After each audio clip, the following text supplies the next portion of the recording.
todos, yo soy Zuka Marina, creadora de Pastillas para Llevar, y el día de hoy estamos aquí en el curso de microbiología de la Academia Harper.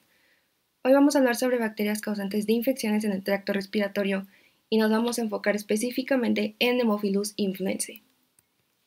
Abarcaremos un poquito sobre las generalidades, además de la patogenicidad y sus factores de virulencia.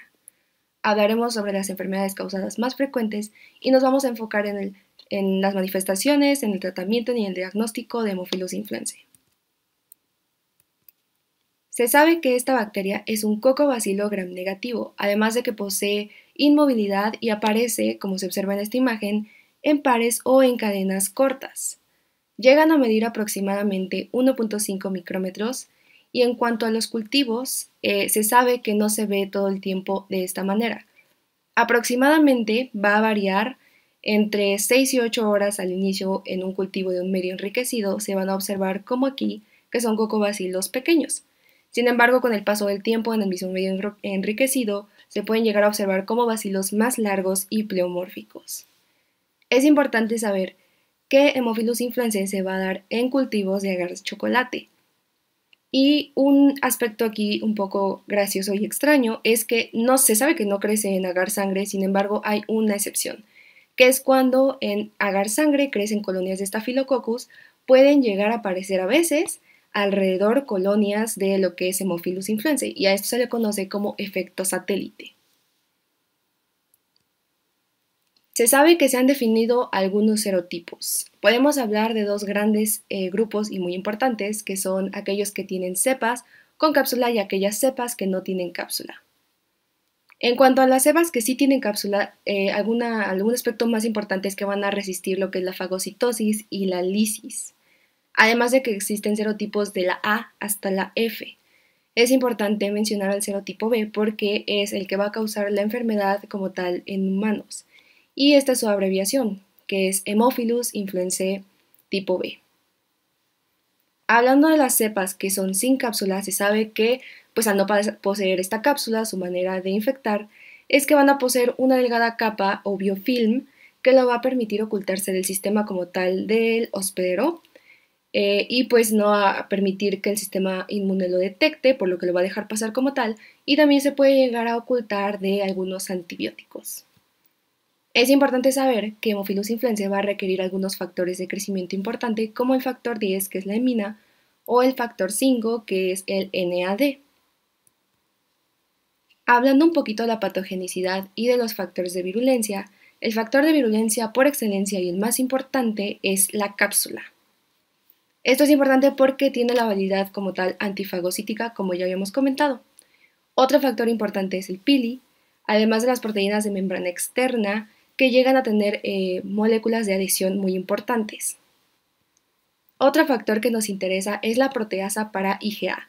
En este caso, la bacteria con su entrada va a permitir a través de esta proteasa lo que es destruir todos los IgAs que se encuentran en la mucosa de la vía aérea de entrada, que es la primera.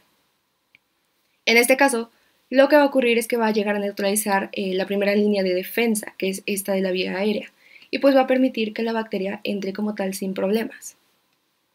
Otra cosa importante que está aunada a esto es que hay también factores que son los lipoligosacáridos que van a inhibir como tal lo que es el mecanismo de limpieza de los bronquios y el movimiento mucociliar. Hay que recordar que a nivel de tracto respiratorio, tanto este mecanismo de limpieza como el movimiento de los cilios va a permitir que salga el moco y que el moco atrape como tal pues bacterias y otros patógenos que no deberían estar ahí. Y en este caso, con la integración de estos dos, no se va a permitir que saque ningún agente patógeno, porque pues va a estar inhibido este mecanismo. Entonces la bacteria como tal puede entrar sin problema. Hablando un poquito de algunas enfermedades que llega a causar Haemophilus influenzae, en el caso de aquella cepa que es encapsulada, se sabe que es mucho más invasiva y puede llegar a causar, por ejemplo, epiglotitis a nivel de nasofaringe y de la epiglotis. Y también puede llegar a causar celulitis si es que se llega a instaurar en los tejidos blandos de la cara como tal. Otra enfermedad importante, o bueno, en este caso es una invasión a capilares que lleva a llegar a una infección o una bacteremia generalizada a nivel de sangre. Y recordemos que esta bacteremia va a permitir que como tal las bacterias se muevan y se localicen en otras áreas, como por ejemplo en el área del cerebro para causar meningitis o también puede llegar a causar osteomielitis o una artritis séptica. Esto va a depender de en qué área se va a llegar a localizar la bacteria. En el caso de los no encapsulados, se sabe que son mucho menos invasivas y pues menos agresivas, por así decirlo. Y pueden llegar a causar enfermedades como la otitis media, una sinusitis o una bronquitis. Finalmente, hablando de Haemophilus influenzae como tal. Se sabe que, recordemos que Haemophilus influenzae tipo B es el que va a infectar específicamente a los humanos. Y en este caso, el HIV encapsulado va a afectar aproximadamente entre el 3 y el 5% de lo que son los niños con 2 a 5 años. Y también puede llegar a afectar a aquellos pacientes que tienen problema en el vaso. En el caso de Haemophilus influenzae, que no es encapsulado, va a afectar un aproximado entre 40 y 80% de niños y adultos, y también a lo que son los pacientes inmunocomprometidos. Y obviamente, como ya comentamos un poquito de la parte de la patogenicidad, se sabe que se transmite a través de secreciones respiratorias, es decir, tos o algún tipo de estornudo. Algunas manifestaciones importantes son, obviamente va a depender de qué tipo de infección se está teniendo. Por ejemplo, en la infección de Haemophilus influenzae tipo B puede llegar a haber epiglotitis, fiebre, dolor de garganta, disnea, entre otras cosas. Y sin embargo, como ya hemos dicho, puede llegar a causar pues bacteremia y otras complicaciones que pueden llegar a dar infecciones como una otitis media bacteriana, una sinusitis aguda o una bronquitis, como ya habíamos comentado.